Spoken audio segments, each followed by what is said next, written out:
지역 교회에 출석하지 않지만 스스로를 그리스도인이라고 생각하고 종교란에 기독교라고 표시하는 사람을 가나안 성도라고 부릅니다.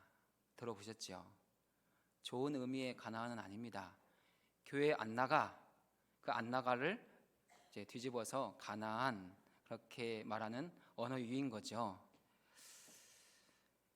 예전에는 이런 가나안 성도가 몇몇 개인의 선택의 문제로 받아들여졌습니다. 그 사람 그럴 수 있지, 형편도 알고 처지도 알면 그래 좀 요즘 식은 것 같더라, 그 정도로 표현을 했습니다. 그런데 코로나 이 시대를 겪으면서 이제 이러한 가나안 성도가 좀 지속적으로 많은 숫자로 나타나기 시작합니다. 그런 현상을 탈교회라고 합니다. 교회를 이탈하는 수가 지속적이고 많아질 때 그것을 하나의 현상이라고 부르는 거죠. 실제로 우리 통합 측의 기관지인 한국기독공보를 보면요, 코로나 기간을 거치면서 교인의 10% 내외가 줄어들었다. 이게 그 조사에 응답한 교회의 50%에 이릅니다. 또 40% 가까이가 20% 내외가 줄어들었다. 그러니까 거기에 응답한 교회 90% 정도는 코로나 시대를 겪으면서 10%에서 20% 이상의 그 수가 감소했다, 그런 응답을 보인다는 것이죠. 근데 이러한 현상이 우리 교회도 마찬가지입니다. 우리 교회도 코로나를 겪으면서 10%에서 20%의 예배자가 줄어들었습니다. 그러면 이 시대가 교회만 그렇게 어려움을 겪느냐, 교회만 탈교회를 경험하고 있느냐? 그렇지 않습니다. 지금 다른 모든 종교가 그런 현상을 겪습니다. 새로 들어온 사람은 적고 나간 사람은 많아지는 거죠. 그래서 그런 현상을 탈종교라고 부릅니다. 점점 교회의 필요성을 느끼지 못하고 종교를 떠난다는 것이죠. 종교의 필요성을 느끼지 못하고 떠난 사람이 많아지는 것, 그것을 탈종교라고 부릅니다. 실제로 한국갤럽에서 종교인식 조사를 매년 하는데 점점 무종교라고 답하는 사람들이 많아지고 있어요. 지금 50% 이상이 자신을 무종교라고 표현합니다. 그러니까 길에서 만난 2명 중 1명은 아무것도 믿지 않는다는 거예요. 종교의 필요성을 전혀 느끼지 못한다는 것이죠. 그런데도 우리는 이러한 시대적 상황 속에서 여전히 믿음을 말하고 있습니다. 여전히 믿음의 주요 온전케 하시는 이인 예수 그리스도를 증거합니다. 왜 그렇습니까? 왜 그래야만 하는 것입니까? 왜 그렇죠? 우리가 교회이기 때문입니다. 우리는 그리스도 예수 안에서 주님의 몸을 이루는 교회가 되었습니다. 교회는 예수 그리스도의 몸이며 만물을 충만케 하시는 하나님의 충만함입니다. 우리 자체가 주님의 몸이고 하나님의 충만함이에요. 그것을 늘 기억하고 그 은혜를 누려야 합니다. 하나님은 교회를 통해서, 우리 믿음의 공동체를 통해서 세상 가운데 하나님 자신을 나타내시고 계시하십니다. 또한 우리를 통해서 세상 가운데 하나님의 충만하심을 보여주는 통로로 사용하셨죠. 그래서 우리는 이 시대가 어떠하든지 우리가 주님의 몸을 이루는 교회라는 것을 기억하고 계속해서 믿음을 말하고 믿음을 가르치고 믿음을 훈련해야 되는 것이죠. 그리고 이 시대 가운데 계속해서 예수 그리스도의 복음을 전하고 증거하는 그런 증인의 삶을 살아내야 됩니다. 그러면 우리가 이미 교회가 됐는데 왜 교회가 계속해서 이런 믿음의 훈련을 받고 가르침을 계속해야 되는가? 그 이유는 우리 사람을 의롭게 하는 것이 오직 주님이 주신 믿음밖에 없기 때문입니다. 우리는 그리스도를 믿는 믿음을 통해서 의롭게 됩니다. 그리고 하나님을 경배하고 세상과 이웃을 섬기는 그런 삶을 살아가게 되는 것이죠. 이 법은 하나님이 정하신 법입니다.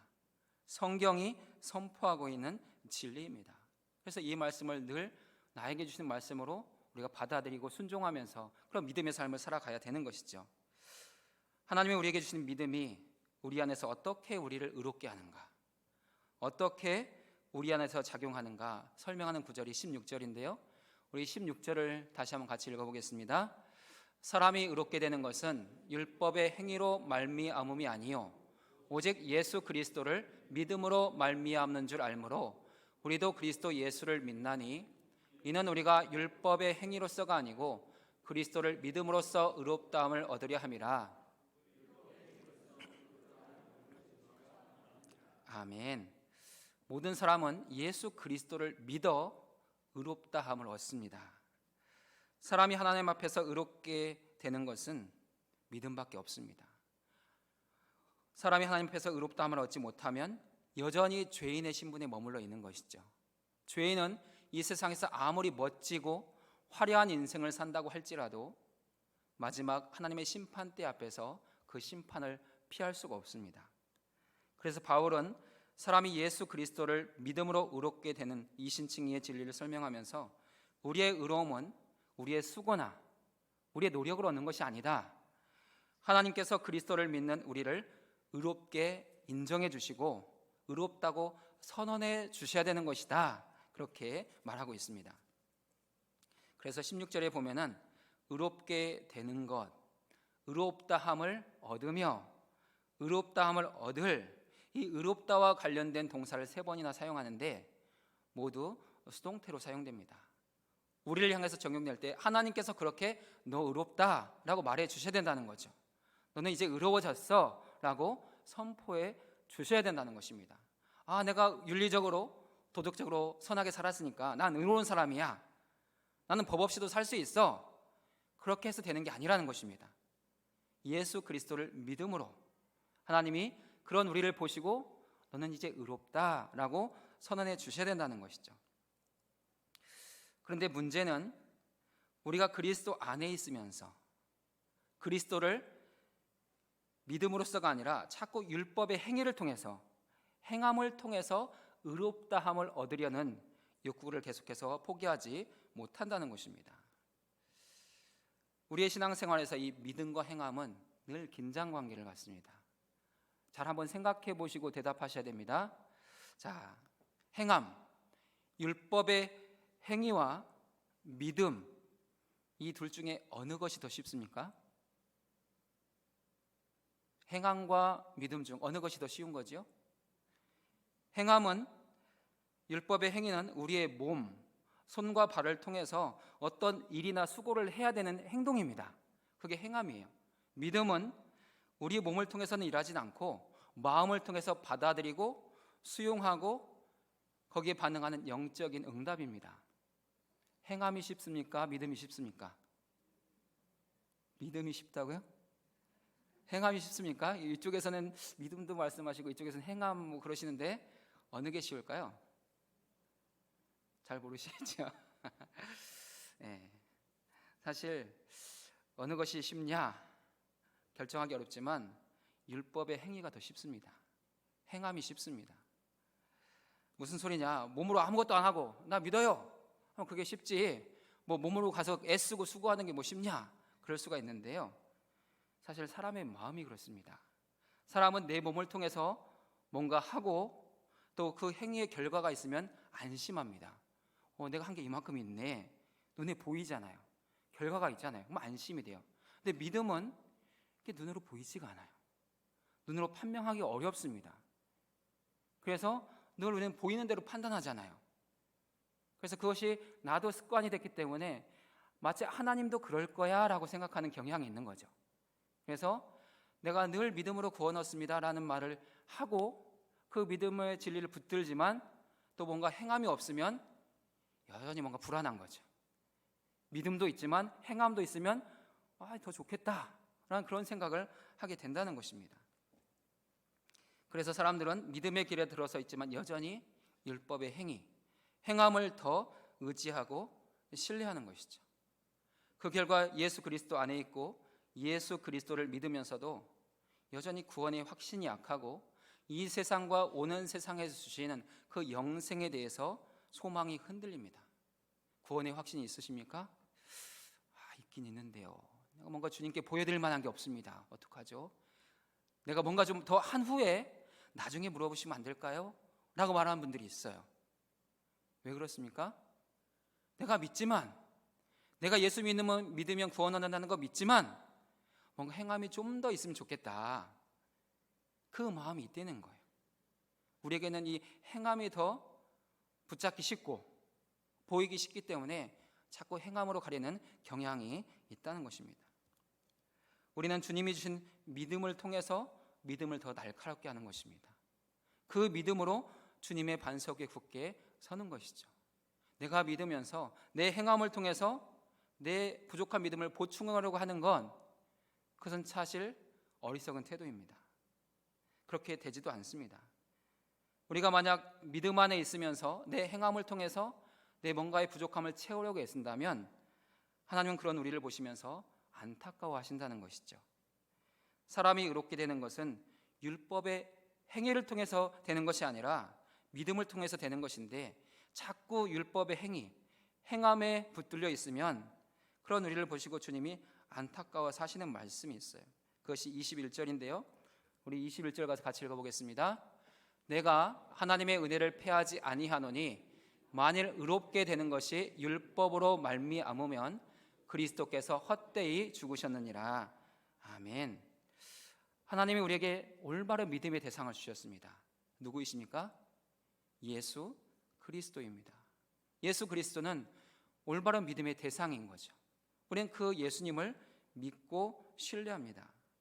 우리로 하여금 예수 그리스도를 믿게 하신 것은 값없이 주신 하나님의 은혜의 선물입니다.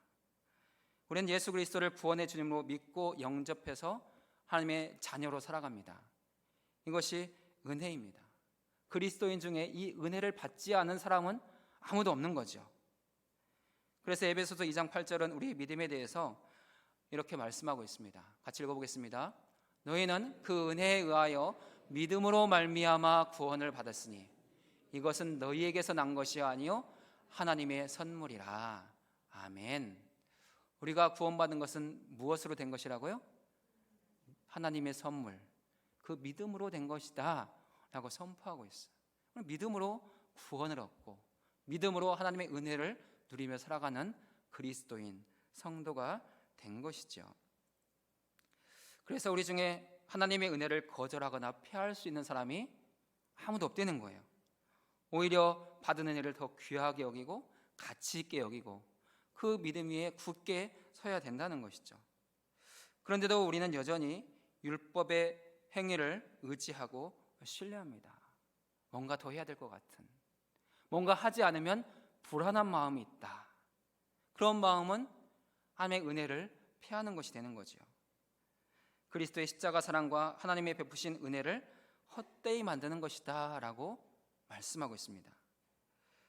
우리는 어떤 것이든지 율법의 행위가 있어야 안심되는 우리의 마음을 버리고 쳐서 복종시켜야 합니다. 끊임없이 은혜 안으로, 끊임없이 믿음 안으로 들어가야 되는 것이죠. 믿음 안에서 날마다 주님과 깊은 교제하고 주님과 교제하고 또한 사귀고 동행하면서 그 주님을 누리고 주님 안에서 쉬는 그런 법을 배워야 되는 것이죠. 그런데 우리가 자꾸 행위를 의식하게 되고 뭔가 행하지 않으면 안 될 것 같은 그러한 마음에 사로잡힌다면 선물로 주신 그 은혜를 헛되이 만드는 것이라는 거예요. 그리스도 안에서, 믿음 안에서 성도가 율법의 행위를 신뢰하는 것은 하나님 앞에서 얼마나 심각한 죄인가 17절에서 그것을 설명하는데요. 우리 17절 가서 같이 읽어보겠습니다. 만일 우리가 그리스도 안에서 의롭게 되려 하다가 죄인으로 드러나면 그리스도께서 죄를 짓게 하는 자냐? 결코 그럴 수 없느니라. 아멘. 이 17절은 약간 어려운 구절입니다. 이 구절은 당시 갈라디아 교회 성도들의 신앙적 질문입니다. 또한 이 세를 살아가는 우리 성도들의 믿음의 질문이기도 합니다. 당시에는 이런 질문이 있었다는 거예요. 만일 우리가 그리스도 안에서 의롭게 되려 하다가 죄인으로 드러나면, 이것을 다르게 설명해 본다면 예수님만 믿고 있다가 율법의 행위가 없어서 마지막에 너 죄인이다 이렇게 판단받으면 어떡하냐 라고 묻는 사람들이 있었다는 거예요. 왜냐하면 당시 개종자들 가운데 유대인들이 많았거든요. 얼마 전까지만 해도 그 유대인의 율법에 철저했던 사람들이에요. 근데 복음을 들은 거예요. 예수만 믿으면 된다. 예수가 우리의 구원의 주님이다, 그런 말씀을 들었어요. 그래서 이제 믿음으로만 살려고 해요. 근데 그 지역에 또 유대인들이 들어와서 자꾸 유대의 그 진리 가르침을 전파하는 거죠. 그래, 니네가 예수 믿어서 좋다, 근데 행함도 해라. 그럼 더 좋잖아. 행함도 있고 믿음도 있고 둘 다 있으면 훨씬 더 좋잖아. 그렇게 말하는 사람들이 있었다는 거예요. 그렇게 해서 자꾸 다시 유대교로 돌이키게 하려는 그러한 사람들이 있었다는 것이죠. 또 그 당시에 교회 안의 질문은, 지금 그리스도 안에서 의롭게 된 우리의 모습을 보면 율법 없이 살아가는 사람들하고 똑같은데 이래도 되는 것입니까? 하는 그런 생각들이 있었다는 거예요. 뭔가 행위가 있어야, 내가 뭔가 하고 있는 게 있어야, 내 손에 뭔가 붙잡을 만한 게 있어야 안심되는데, 믿음은 아무것도 붙잡아지는 게 없고 보여지는 게 없고 느껴지는 게 없는데 그래도 괜찮은 것입니까? 하고 자꾸 묻는 사람들이 있었다는 거예요. 그리스도 안에 있지만 율법의 행위가 있으면 더 안심될 것 같아요 라고 말하는 사람들이 있었다는 거예요. 이런 질문과 마음을 품고 살아가는 사람들이 갈라디아 교회 성도들 가운데 많이 있었다는 것입니다. 이 질문과 마음 안에는 믿음과 행위를 동등하게 보는 그러한 사고가 있었다는 것을 알 수 있는 것이죠. 우리가 믿음으로 구원받는 것입니까? 행함으로 구원받는 것입니까? 믿음으로 구원받는 것이죠. 근데 이 행함도 뭔가 구원에 효과가 있을 것 같고, 행함도 뭔가 구원에 도움이 될 것 같다, 자꾸 그런 생각들이 사람들 안에 들어오고 있었다는 거예요. 바울은 이런 질문에 대해서 정확하게 대답합니다. 그리스도께서 죄를 짓게 하는 자냐? 결코 그럴 수 없다라고 선포하는 거죠. 그리스도를 믿는 믿음만으로 구원을 받지 못한다면, 그렇다면 그리스도께서 우리를 죄 짓게 만드는 죄의 주체냐? 결코 그렇지 않다는 거예요. 그리스도는 우리를 죄 짓게 하는 분이 아니십니다. 오히려 그리스도는 우리의 죄를 용서하시는 분이시죠. 우리를 깨끗하고 정결하게 하시는 분이십니다. 오늘 17절은 그런 의미를 담고 있어요. 그리스도 안에서 의롭게 된 우리는 율법을 가진 사람들의 관점에서 보면 죄인처럼 보이는 게 맞습니다. 율법을 가진 사람들이 그리스도인들을 보면은 아무것도 안 하잖아요. 안식일도 안 지키죠, 절기도 안 지키죠, 때를 따라 행했던 유대 습관 중에 아무것도 없잖아요. 오직 예수 믿는다는 그 믿음만 붙잡고 가잖아요. 그러니까 율법주의자들의 관점에서 기독교인은 죄인인 거예요. 그래서 그런 말들을 들을 때 유대교에 있다가 기독교가 된 사람들이 마음에 굉장히 거리낌이 있는 거죠. 이래서 내가 될까? 그런 싶은 마음들이 자꾸 생겨졌다는 거예요. 그런데 세상 사람들이 아무리 그렇게 말한다고 할지라도 그리스도인은 결코 죄인이 될 수가 없는 것이죠. 예수 그리스도 안에 있음으로 말미암아 그 십자가의 보혈의 공로로 모든 죄가 다 용서함 받기 때문에, 사함 받기 때문에 세상이 뭐라고 하든지 다른 종교가 뭐라고 하든지 결코 죄인이 될 수가 없다는 거예요. 오히려 진짜 범죄자는 누구입니까? 그리스도를 믿음으로 받아들이지 않는 사람들, 그리스도를 믿음으로 하나님 앞에 의롭다함을 얻지 못한 사람들이 진짜 범죄자이고 죄인인 거죠.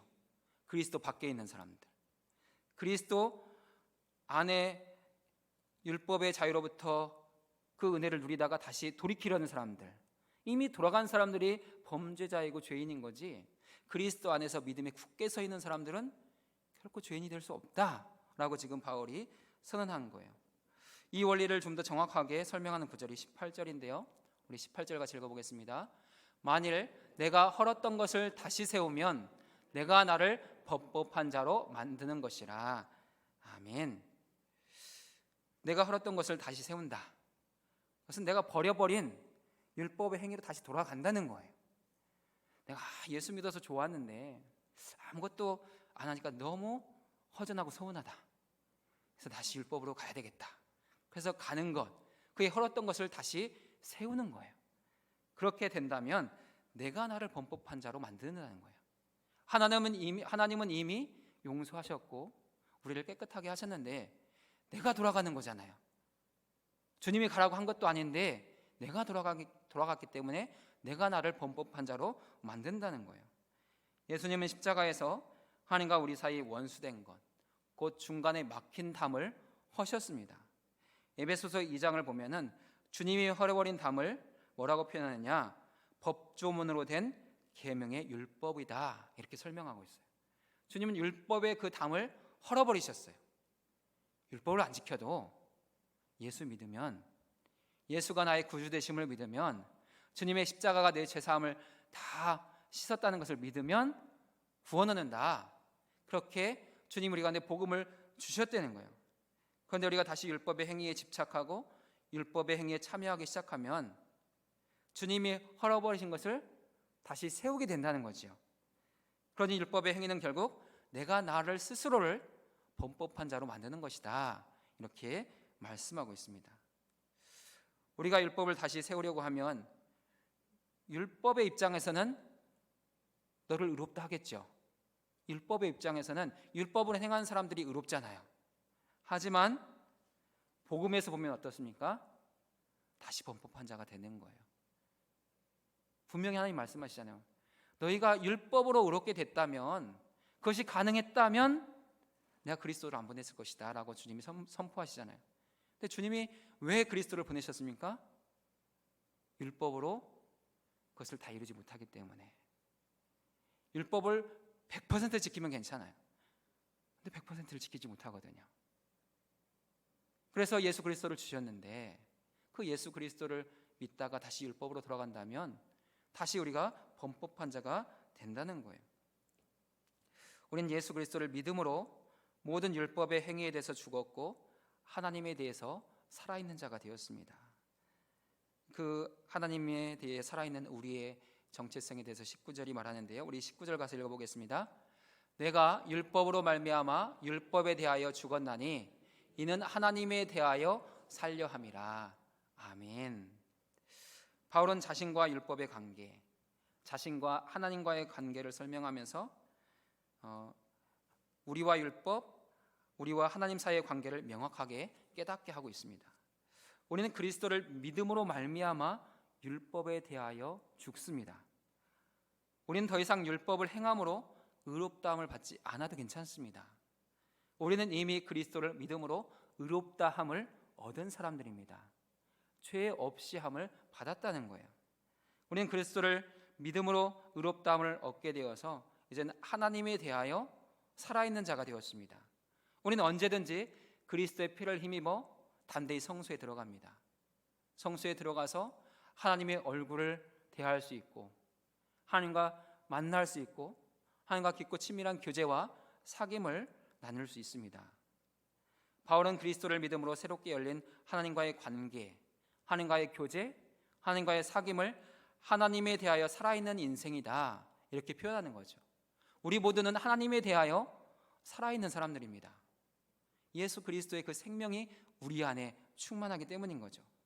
그런데 이런 놀라운 은혜가 그리스도를 믿음으로 의롭게 되어 하나님에 대하여 살게 된 영생이 어떻게 시작됐고 어떻게 더 강화되고 어떻게 더 발전하는가 20절에서 한 번 더 설명하는데요, 20절이 복음 중에 복음입니다. 우리 같이 읽어보겠습니다. 내가 그리스도와 함께 십자가에 못 박혔나니 그런즉 이제는 내가 사는 것이 아니요 오직 내 안에 그리스도께서 사시는 것이라. 이제 내가 육체 가운데 사는 것은 나를 사랑하사 나를 위하여 자기 자신을 버리신 하나님의 아들을 믿는 믿음 안에서 사는 것이라. 아멘. 우리가 그리스도를 믿음으로 의롭게 되어 하나님에 대하여 살려 한다면 우리는 먼저 그리스도와 함께 십자가에 못 박혀 죽어야 합니다. 우리가 잘 안 되는 것 중에 하나가 이 십자가에 못 박혀 죽는 것입니다. 여러분은 날마다 주와 함께 죽고 있습니까? 여러분 날마다 여러분 자신을 십자가에 못 박고 계십니까? 잘 안 되죠. 참 어렵습니다. 내가 나를 십자가에 못 박은 것 같았는데, 나 다 죽은 것 같았는데 또 어느 순간 확 살아날 때가 있죠. 누군가 나를 화나게 하거나 내 심기를 불편하게 하면 막 내 안에서부터 온갖 그 옛사람의 모습들이 확 불타오르잖아요. 여전히 내가 죽지 않은 모습들이 있다는 것이죠. 예수 그리스도의 십자가 사건은 과거에 이루어진 구원 사건이지만, 예수님께서 이루신 육체적 사건이지만, 우리가 그 복음을 받아들일 때 우리 안에서 다시금 일어나는 영생의 사건이 되는 것이고, 또한 지금 우리 안에서 현재화되는 사건이 되는 것이고, 또한 그 효과가 계속해서 영구적으로 지속되는 영생의 사건이 되는 것입니다. 예수님이 십자가에 못 박혀 죽으실 때 그 죽음은 율법에 대해서는 완전히 죽는 죽음이었습니다. 그리고 다시 사실 때 율법에 대해서 완전히 사는, 이제는 율법의 모든 것을 폐하시고 완전케 하신 그러한 그리스도로, 주님으로 사시는 순간이었죠. 그래서 우리가 예수 그리스도를 믿을 때 율법에 대하여 죽게 된 효력, 그 효과가 우리에게도 그대로 전가됩니다. 주님이 이미 십자가를 통해서 율법을 다 이루셨고 또한 완성하셨기 때문에 우리가 예수 그리스도를 믿으면 그 주님 안에서 우리도 그 은혜를 누리며 살아가게 되는 것이죠. 예수 그리스도께서 십자가를 통해서 이루신 율법의 죽음을 우리가 나를 위한 그리스도의 죽음으로 믿고 받아들일 때 그 죽음은 나를 위한 죽음이 되고, 나는 그리스도와 함께 십자가에 못 박혀 죽게 됩니다. 근데 사실 실제로 살아가다 보면은 내가 죽었나 싶을 때가 너무 많은 순간이 오는 것이죠. 예수 그리스도를 믿지만 우리 안에 여전히 분노가 있습니다. 여전히 혈기가 있습니다. 여전히 시기하기도 하고 미워하기도 하고 질투하기도 하고 욕심내고 거짓으로 행하고, 그런 많은 모습들이 우리 안에 있다는 거예요. 옛사람으로 살아갈 때 그 모습, 온갖 더러운 것들이 우리 삶에 너무나 자주, 너무나 많이 나타나고 있다는 것이죠. 여전히 내가 죽지 못한 모습들인 거예요. 그럼 어떻게 여전히 옛사람의 모습이 가득한 우리가 그리스도와 함께 십자가에 못 박혀 죽을 수 있는 것입니까? 어떻게 하면 될까요? 어떻게 죽죠? 가서 목을 달까요? 그럴 수는 없지요. 가서 목을 달 수는 없어요. 어떻게 하는 것입니까? 이 20절의 말씀을 선포하시는 거예요. 내가 그리스도와 함께 십자가에 못 박혀 죽었습니다. 그렇게 갑자기 화가 치밀어 오르고 분노가 나고 혈기가 날 때, 갑자기 내 입에서 나도 모르게 거짓말이 나오고 속임이 나올 때, 또 다른 사람을 미워하고 시기하고 질투가 나올 때, 주님, 내가 주님과 함께 십자가에 못 박혀 죽었는데요, 내가 또 이렇습니다. 그렇게 주님 앞에 고백하는 거예요. 그리고 자꾸 선포하는 거예요. 근데 그 선포가 굉장한 힘이 있고 위력이 있습니다. 죽지 못한 나를 죽게 만듭니다. 그래서 여러분의 삶의 자리에서 자꾸 옛사람이 나오면, 내가 그리스도와 함께 십자가에 못 박혀 죽었나니, 주님 나 죽었어요. 근데 아직도 뭐가 나오네요. 나 좀 죽게 해주세요. 그래서 선포하면서 주님께 내가 죽기를 원한다고, 나를 죽게 해달라고 계속해서 강구하셔야 돼요.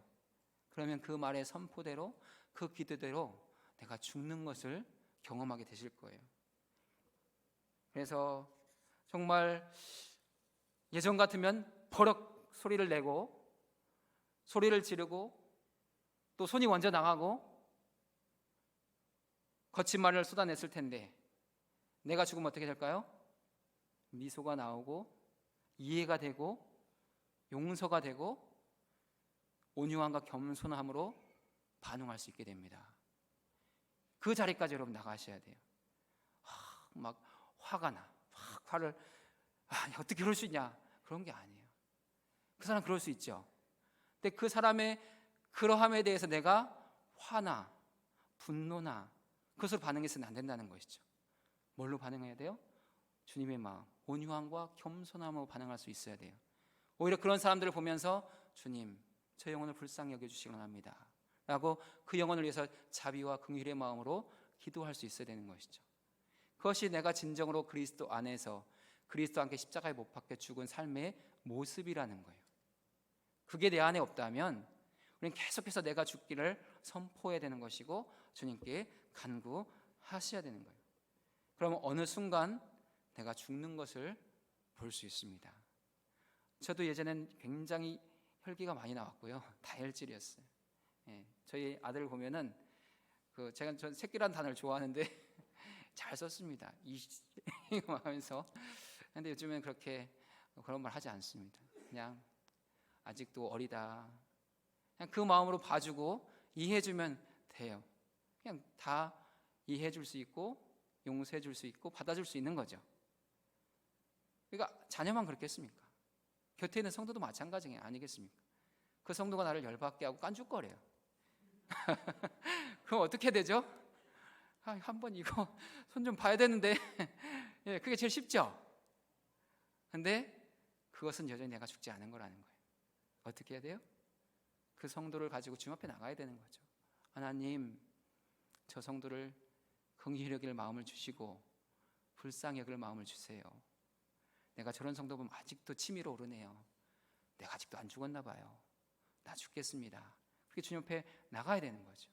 그럴 때 주님이 나를 그리스도와 함께 십자가에 못 박혀 죽는 그 은혜로 이끌어 가시고 인도해 가신다는 거예요.